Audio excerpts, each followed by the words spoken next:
Hello and welcome back. We are now about to start week 3 of the Artist's Way, which sounds a bit, my hair's all over the place. Oh well, it is what it is. It's the creative hair. So let's review week 2. If you saw my previous video, I started week 2 in Yosemite, which was very clunky to say the least, because we're running on little sleep. And I'm not by myself, so I also have other people to consider. And I also have to make sure that I'm not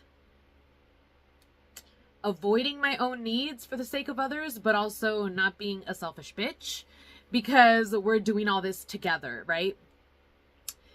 And no regrets, but the artist pages took a hit for sure. I was able to do artist pages some of the days, but not all of the days that I was there. And I didn't do this last time because I was so on top of my artist pages last time that it wasn't until the very end where maybe I think I might have not done a few days max. But this time I was like, okay, I feel like I need to keep track of when I'm not doing my artist pages or my artist dates, because they're the bread and butter of this program, Artist Way thingamajiggy. So those are things that are non-negotiables. So when I don't do them, I want to keep track of when I don't do them so that I have a chance, if I ever have the extra time, which right now it's looking pretty slim, but if I ever have the extra time, to make up for them. But yeah, I don't know how that's going to go. I'm just putting my intentions into the ether, and we'll see what happens. In last week's Artist Way morning pages, the task was, yes, do your morning pages every day. But then at the end of your morning pages, you're going to do affirmations, specifically focusing on the affirmations that are harder for you to believe, and really going and creating affirmations when part of you wants to negate certain affirmations, right? So helping you rewire certain limiting beliefs is basically the way that I see it. This week, she asks you to go back and look at those affirmations and pick your top 5. And then from those top 5, you're going to write them at the end of your morning pages. That's what this week's assignment was, or one of the tasks. And you're going to rewrite them 5 times. And the first time that this was assigned, I was like, I feel like I'm in trouble at school for having to rewrite. Okay, now I'm going to talk about one of the most impactful things that I learned in the Artist Way, because it's introduced to us in week 2, and it's a part of the rules of the road. Let me just find the page real quick. It's right here. It's literally sticky noted. I think I made up my own word again. Anyways, it's rules of the road, right? And then she says that you have to read these also every day. I'm not going to go over every single task with you guys because that's, I think, a bit much. But the very last one of the rules of the road is this: place this sign in my workplace. So you're basically agreeing to the rules of the road. That's why it says place this sign. You get it. Great creator, I will take care of the quantity. You take care of the quality. Of course, I reworded that. I changed it from great creator, and it fluctuates depending on my mood. I've been using this quote to put on sticky notes on papers around my work area ever since I first discovered it. So there's been different iterations. Sometimes it's goddess, sometimes it's gods, sometimes it's god and goddess, sometimes it's a very specific deity, sometimes it's universal energies, sometimes it's fill in the blank. Right now, I'm really rocking with spiritual counsel. I really like that term. It really covers everything for me in terms of what I'm referring to. So it feels like I'm not leaving anyone out. I've also used ancestors. I think when I was really heavy with ancestor work, I used ancestors there. Or when I'm trying to get work done that pertains to a certain correspondence with an energetic being, then I will insert that with the rest of it, which is I will take care of the quantity, you take care of the quality. The reason that this was so impactful for me, even though it was very simple, is because just the saying of this, or reading this, or repeating this grants you permission to make shit work. which, and I mean like not to make shit work, but to make work that is shitty. Okay? And I don't mean this in a way that, oh, everything that I create is shitty, or in a way to talk down on our work. But if you give yourself permission to do less than perfect things, then you're going to do more of them. And if you do more, then you'll be able to, like I said, probably in every single video I'm going to say this, you get rid of the gunk, or like the bad art, or the bad tarot readings, or the bad witchcraft. You get rid of it because you're producing, right? So you get it out of the system, and now allocate or leave space, or even have now the experience to do the bigger, greater, better, more badass, higher quality, closer to perfection type of things, work, etc. And it makes it okay, instead of thinking that everything is like this little tiny precious thing and you have to be so careful with it, and if you're not, then it's the worst. And then when it doesn't come out perfect, then you go into a downward spiral, or then you're not good enough, or then you're demotivated, or then you decide this is just not for you. And that's like the worst thing that you can do, is think that you should automatically be amazing at everything, or even good at it. And this happens a lot with people who are naturally not sucky at everything right away, like in the beginning. Because then you're under this illusion that that's how everything should be. Oh, because you didn't suck at writing, and you didn't suck at learning how to read, and you didn't suck at this, then the moment you try, like, let's just say basketball, and you realize your hand-eye coordination is pretty shit, you're like, it's just not for me. And that is so bullshit. So I don't know. I think I went on a longer tangent than I meant to, which of course, like, that's what I do. But with this quote, because it did so much for me, it's kind of ridiculous how much it did for me. Because it's almost like you're saying, I'm channeling this power that is so much greater than me, or that is so much greater than this version of me, that's capable compared to this version of me, that I don't have to worry about the quality of it, because it's going to be amazing, because everything that comes through that energy is. The only thing I have to worry about is to make sure my little hands keep moving, you know, depending on whatever that thing is that you're trying to get great at is. But I digress. Before I move on to talking about week 3, I wanted to share a few clips of my Yosemite trip with y'all. It was beautiful, and it was packed, let me tell you. Luckily, we were there not just on the weekend, or it would have been really difficult to do everything that we ended up doing. But yeah, like I said, crows everywhere. Or actually, I think I say that later on in the video. But anyways, those are the beautiful, beautiful redwoods. Oh, it's such a sight to see. Like, I almost don't want to hike. I just want to sit there and just look at everything. And I find myself wanting to do that more and more. And I think it's because just thinking that I'm going somewhere to have to do something isn't really relaxing me in the way that maybe I thought it was supposed to. And I'm finding a lot more peace of just being in stillness with nature. But either way, I wanted to record a few of the cool things that I saw, because these are also clips and videos that I want to revisit to remember how amazing and beautiful this part of California is. And yes, I was in good company, thankfully. I was with one of she's more family than she is friend, that's for sure. We grew up together. So yeah, with her, and then one of her best friends. And this was the first trip where I really got to know him. And luckily, you know, he passed the vibe check. And this is just some more amazing views. You see waterfalls in the back. Yosemite is known for its waterfalls. It's just breathtaking, to say the least. Like, there's just no other way to put it. And then this is just like these inspirational little wooden bookmarks, or I don't even know what else you would call it. I guess you could hang these on your dash, but you could pause to read. I thought they were really cute. And then here we go. Another crow. They're everywhere. Very beautiful, by the way. It's just, I don't know. I love these birds. During this clip, I was feeling so just entranced by where I was at and the beauty of it and the song that was playing in the car that I felt myself having this emotional release in this most soft and beautiful way.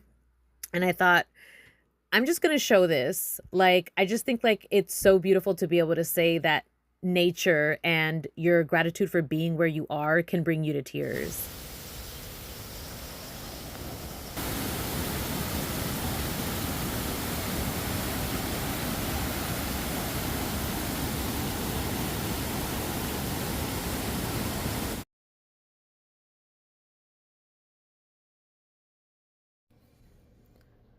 I wanted to sleep in so bad today, but this is literally the only day and technically the last day that I could do my artist date for the second week. And if I don't do it, it'll be 2 weeks in a row, which I was very lenient. I was very lenient with myself with the first week, and I was okay with that, but this cannot be a repeat offender, you know what I'm saying? So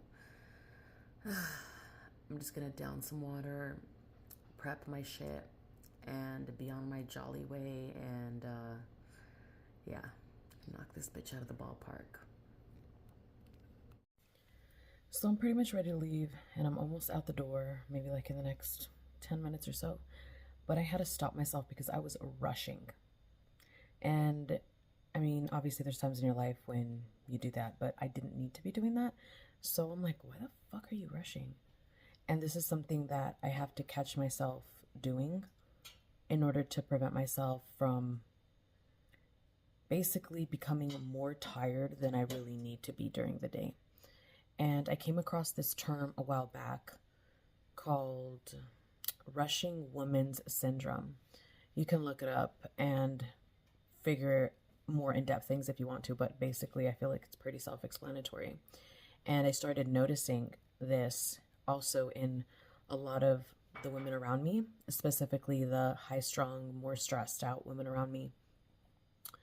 And a lot of the times, you know, I think there's this phrase, it's not about what you do, but how you do it. And it's very much that. So there's really no point in it. Like, it's not worth the price, basically. It's not giving you that much more. But yeah, that happened to me this morning, and I wanted to bring it up because I know I also talked about doing things aggressively, or I think I talked about it. I don't remember, to be honest, because I tend to go on tangents. So a lot of the times when I'm editing, I'm like, okay, this doesn't feel super relevant, so I'm just going to cut it out, or I'll talk about it later in another video that's more like appropriate for this conversation. And it's not like I'm taking notes, so it may not even make the cut. But yeah, I talked about doing things sometimes a little too aggressively for no reason. Like if you're lifting weights, okay, that makes sense. You can be aggressive. But if you're doing something that can be done with a softer touch or a softer hand, why are we squeezing the life out of it? I'm not at the botanical gardens. On the way to Botanical Gardens, I remembered there was a park that was a bit closer that I hadn't gone to in a while that has a lot of memories for me, and I thought that I would check it out. As I approached this park, there's literally no fucking parking. Of course, I'm also driving this big ass truck, so even if there was parking, it would have to be ample parking. And I didn't want to wait around and see if any of the cars were going to leave. I didn't even see people really at the park, so I'm assuming that they were going on the hike that the park is connected to, as opposed to like just chilling in the park itself, which is what I was planning on doing. But because of that, I was like, fuck, okay, should I go to the Botanical Gardens or should I just see where the road takes me? And then I remembered, I mean, I had already thought about the hike, right? And I remembered that that hike connects to the bottom, which is where I'm at right now. So I've been to this hike only one other time with one of my friends, and we took pictures by that like painted metal storage bin unit container. That's what it is. But I've never been since, and I'm like, I was not planning on doing this. There's like no shade and it's hot, but we're just gonna get started and see how this goes. The artist day doesn't have to be a hike. I wasn't really planning on making it a hike per se, but I think I am going to I did bring my hiking shoes, by the way. I am going to do a little bit of a hike and maybe find somewhere to sit and sketch some things, because that's what I want to do on my artist date. I want to sketch more.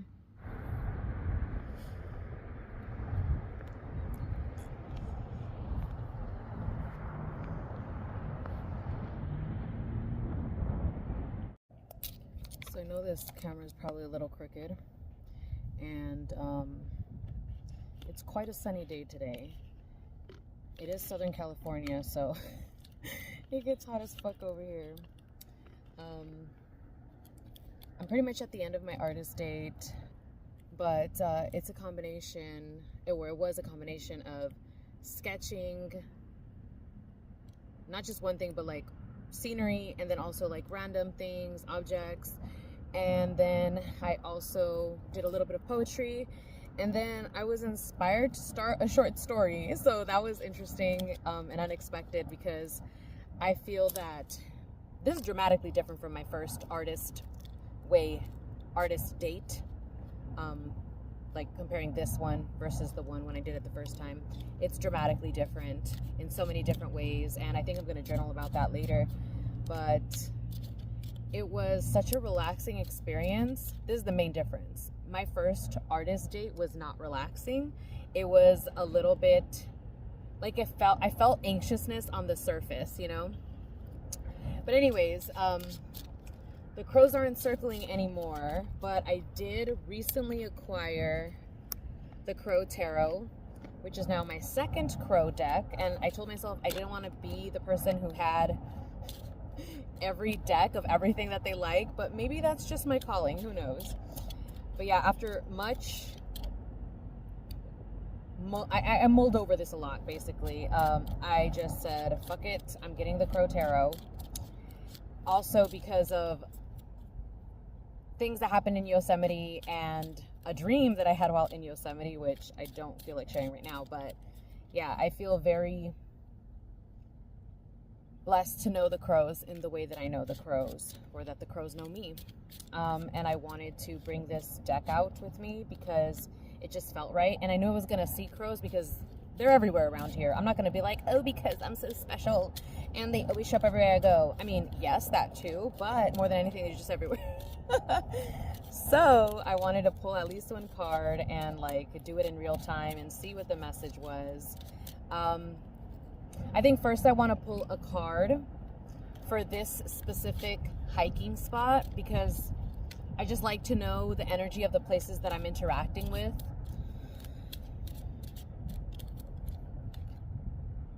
Oh, that's beautiful. Not my hair almost whipping me. But yeah, this is the 10 of Cups. So this is very reminiscent of what this experience has been so far with this specific artist date in this spot, which at first I didn't think it was gonna be, not because I was thinking, oh, it's gonna suck or I was dreading it, but because originally, since I was thinking about going to the Botanic Gardens, I thought, oh, I'm gonna be under this beautiful shady spot. I'm going to find a bench or a table and it's gonna be such a vibe. And this is like the opposite of that.